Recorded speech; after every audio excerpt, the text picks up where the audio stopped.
thank you for making it to the first episode of Ask Nkhono. This is a new feature that I want to try out here on the channel, part of my strategy to create content again and all of that stuff. It's one of the many ideas I've been sitting on, and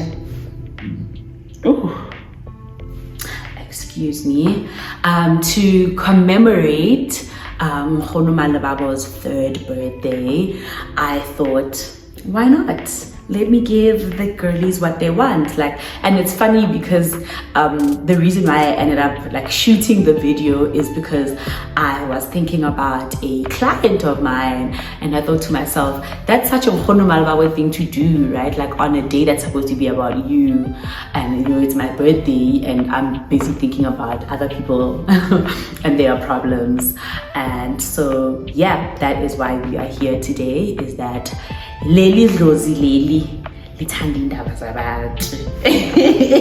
but she also deeply cares about everyone. So when I first got this idea, I spoke to some young people in my life, and I asked them to send through questions that they had, that they would like me to help them with, and share advice or tips and all of that stuff, right? So yeah, I have my notebook here, and we're going to go through some of those questions and see how we can help the girlies, what we can do for the girlies.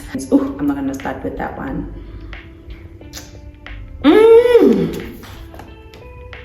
Okay, wow. First question is, how do you deal with the guilt of saying no when setting boundaries with family, right? And then it continues to say, how do you stop being a fixer and enabler? Essentially, I'm learning people pleasing, right? And I think firstly, the first thing to deal with is forgiving yourself, right? So we are all, well, not all, but most of us are raised or socialized in a way that we are raised to prioritize others before ourselves. And I'm not saying this in a way of being selfless and being considerate and caring about others, but we are taught to be too concerned with how we are perceived, how others feel about us, and we are not really taught how to please ourselves, right? So an example of this would be the expectations that your parents have from you. So maybe your parents want you to be a doctor, right? But you want to be an artist, right? For a lot of people, you end up going with the option that will make your parents happy, as opposed to the one that will make you happy, right? And I don't know who told us that that is the easiest thing to do, because basically the discomfort of not honoring yourself is way worse than the discomfort of making someone else upset, right? So I don't think there's a step-to-step guide on how to deal with this, but I would say recenter yourself, right? Focus more on pleasing yourself and just flexing that muscle, and the more you get used to it, and the more other people also get used to it, I think the less guilt you'll feel about it, because it's becoming a new norm. But in no way is this going to be easy. Obviously, people are still going to tell you, oh, you've changed. And I know parents like using this one a lot, you're not the child that I raised. And that's also okay, right? Be okay with not being the person that people are used to, but being the person that you want to be and the person that you deeply desire, right? So yeah, I think you need a lot of grace for yourself, and always reminding yourself that you come first. Ultimately, this is your life. Yeah, and like the healthiest thing you could ever do for you and the people that love you is to set boundaries, right? Because another thing about not having boundaries or not respecting your boundaries or holding other people accountable to your boundaries is that, again, it leaves you at conflict, you know, with yourself, but also it breeds resentment, right? So now you have these people in your life, but you are now upset at them because you are not able to be yourself around them and all of that, right? So I think, yeah, just flex the muscle, you know, get into the practice of remembering to account to yourself first before another person. And if you are pleased with the decision that you want to make or the answer you want to give or how you want to navigate that situation, I think it will be easier to deal with whatever outcome. Yeah. Hold on. All right. Hey, this one goes straight to the bedroom. Erin, how do you go about anal sex?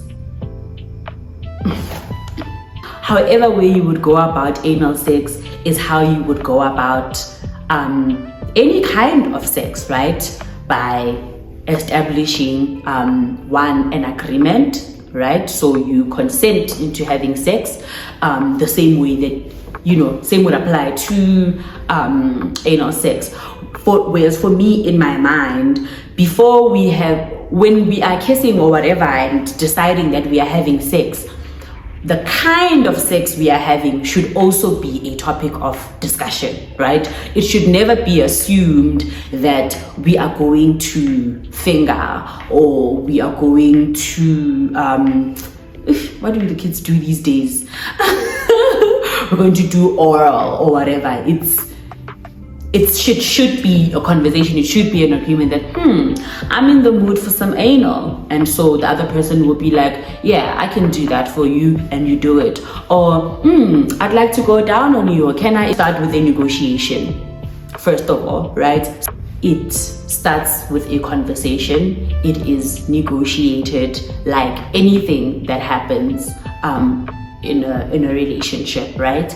But also there's another side to this conversation where it's like the question could be, how exactly do you have anal sex? What does anal sex look like? What I have learned is that the more lube, the better. So definitely it's not, unlike the vagina, the anus doesn't self-lubricate. It's not something that, there are no pussy juices, there are no bussy juices, basically, you know. So you definitely want to use lube, and as much lube as possible. And there are various ways that you can go about it. Some people enjoy rimming, which is basically, you know, using your tongue to stimulate the anus. And you can also use your your fingers to either penetrate or to also, you know, play like around the rims. Because it's something you've never done before, you might not know immediately what it is that you will like, you know. So you have to be open to be like, oh, okay, maybe I'm not really feeling anything with the tongue, so maybe let's try the finger. Okay, I think I do like the finger, but I don't like it when it goes in. I prefer negotiate. So it's also very important to just take your time with it. And also you should expect for it to get a bit messy, especially the more stimulated you get. There could be some, you know, chocolate action. It's normal, it's part of the territory. Don't be weird about it. Right, I think that kind of sums it up. And happy fucking. Right, this question is about femme to femme, and that's just, listen, I am about this agenda. Also, Erim, how do you manage expectations in a relationship with another woman who's also, feminine presenting, right? So again, I'm going to go back to how we are socialized, and basically even though you are queer, you are also dating within a heteronormative society, right? Which is why there's this question to lesbian couples around who's the man and who's the woman, right? Because we've been socialized to believe that within a relationship there are certain roles that need to be played. So in the absence of a man, one of the women has to play that role, right? And we know now that that is absolutely not true. We can both have our makeups and weaves on and whatever. There doesn't need to be a masculine and a feminine and a what none of that matters. That binary approach to relationships it's not accurate. Deconstruct. If we deconstruct our ideas of what love and romance look like, I think, it really it starts there, deconstructing how you approach love and what are the things that you expect from certain people who look a certain way, right? So if you are the kind of person who likes to pay the bill, pay the bill. If it's something that you expect from a partner, then date feminine presenting people who do that. Instead of fixating on gender identity and expression, I think we should be approaching things in a way that honestly reflects what we desire and what we seek in relationships, basically, right? In the courtship stage, when you're still DMing each other, I think these are definitely conversations that need to be had around what your expectations are in a relationship in general, and then you can be able to match that against what the other person is offering. And I think that is just the best way of navigating relationships, period, regardless of like who you are dating. This one is kind of similar to the first one, right? In that it speaks to people pleasing, right? So the question is, how do you become yourself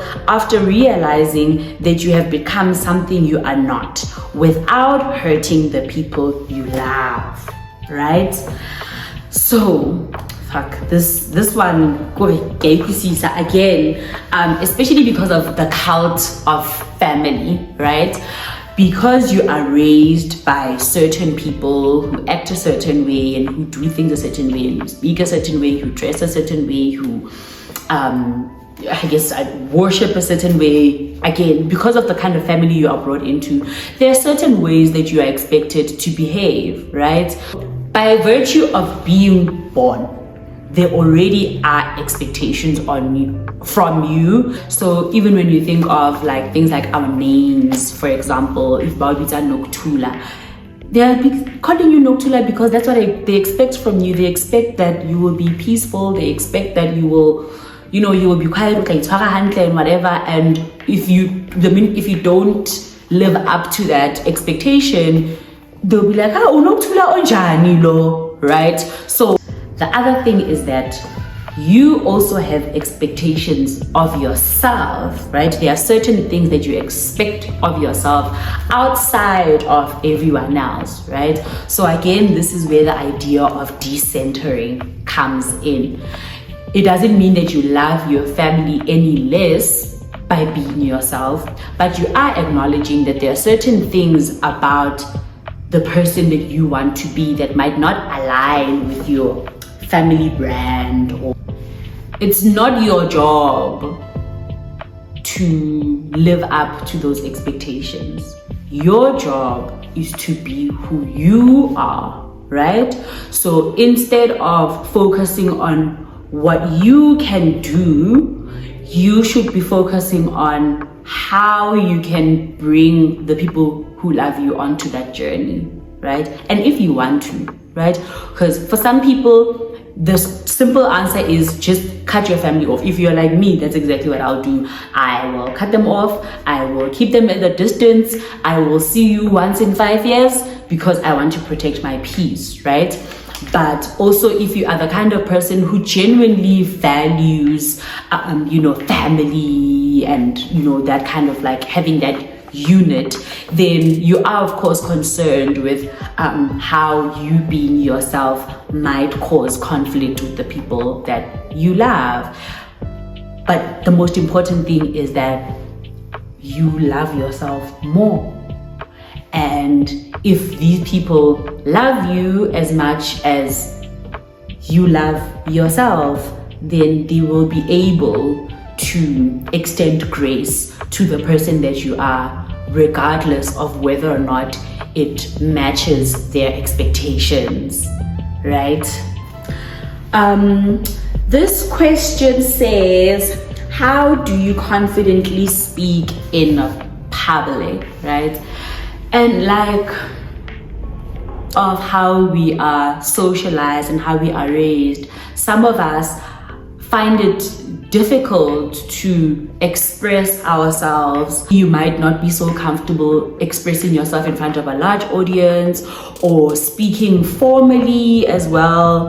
And first of all, that is okay. You don't need to be the loudest person in the room in order for you to make an impact or to be noticed or to have your voice heard. You have something to say, then the thing you have to say deserves to be heard. So when Zozi said take up space, that's what she was saying, So we don't know how to explain this in a way that doesn't sound very mumbo jumbo, because the practical answer would be have cue cards and maintain eye contact, but I feel like this question for me is not about your ability to speak.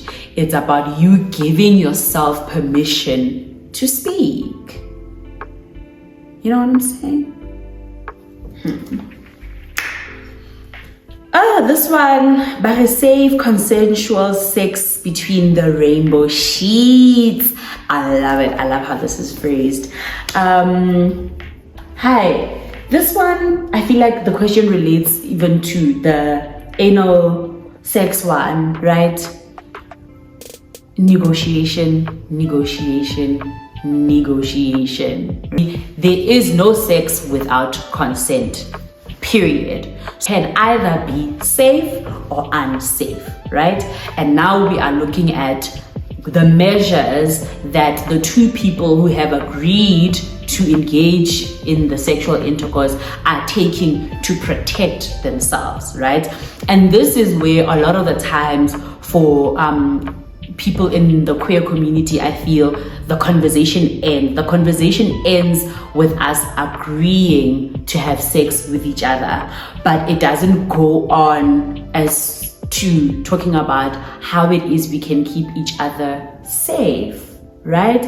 And safety is not only just about condoms, but discussing what your boundaries are, right? So we've agreed to scissor, it doesn't mean we've agreed to also finger, right? Conversation haya tlameha ho fella mono, e tswela pele ka hore na o batla ho have sex e jwang, o batla ho scissora, o batla ho o batla oral kapa o batla o kwisisa. And ha re etsa ntho tseo, what do you need to make you feel comfortable? Ke sebedise lube, re sebedise condom, re o kila bona. So it tlameha conversation in ne tswele pele. You know what, I have a card here, so maybe let's do this too.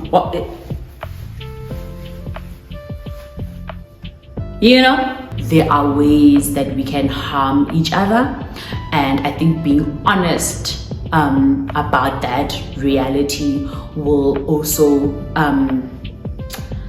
just make us more aware of how we can engage each other more safely. So condoms, lube, conversation, yeah. Yo. Erin, how to navigate not being liked by your mother?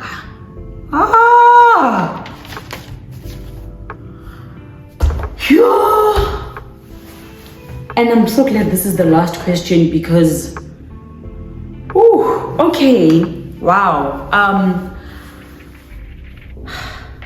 First of all, I don't even have a mother.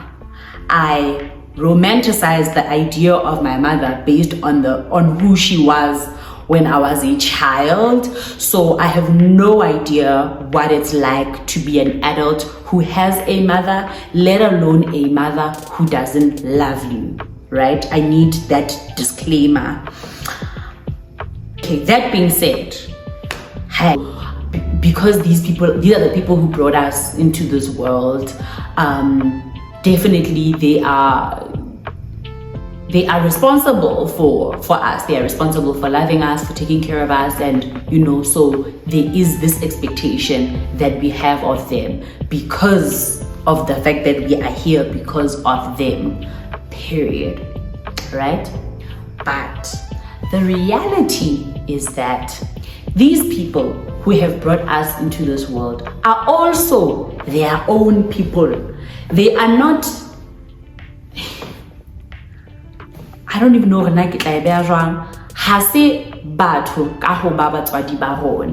outside of being our parents, they are also their own people. And a lot of the times what I have found is that people are realizing that the people who have been in charge of their care are sometimes not the smartest, sometimes not the kindest, or they just don't love you, or they resent you for maybe whatever circumstances were around your birth, or whatever the case is. They are human, therefore they have complex feelings around your existence, right? So if you now happen to have a mother who just doesn't like you, and to be honest, like, there's a difference between my mother and I struggle getting along, or we often have conflict, or whatever the case is, and just not being liked by your mother. And you will know when your mother doesn't like you. And I really, really, really don't know. This question, hele, I need to leave it to the audience.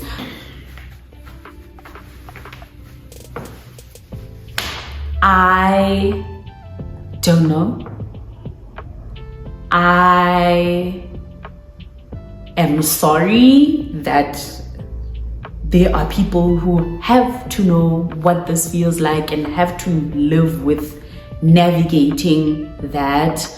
I think also because we live within gender constructs, right?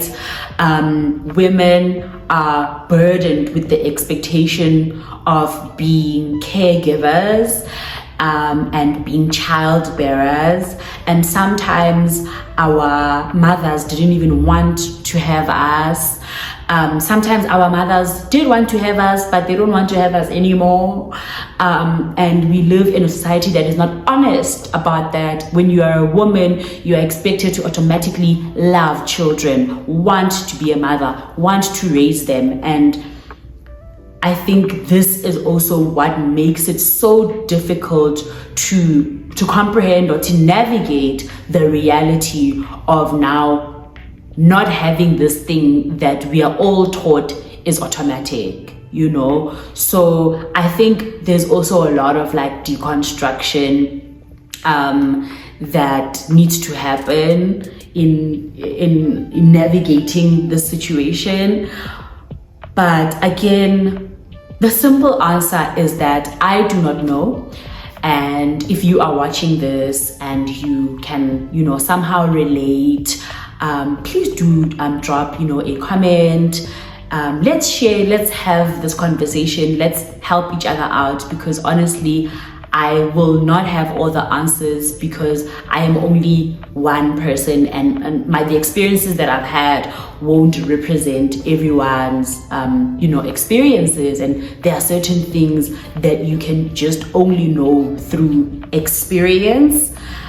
So yeah, I think I would like some help with expanding on this a little bit more. Otherwise, thank you so much for watching. I hope that you not only enjoyed this, but that you took something away from it and it was helpful to you somehow, or maybe to someone you know. I'm heavy-hearted now because yeah, I think it's the empath in me. I'm feeling very heavy-hearted because now I'm deeply reflecting and like trying to come up with a solution for this problem. So yeah, that's it from me. Hashtag Ask Nkhono. Send through all your questions, or whatever you need help navigating or understanding or becoming. This is what the platform is here for, and I hope that this will serve as many people who need it. Lesedi.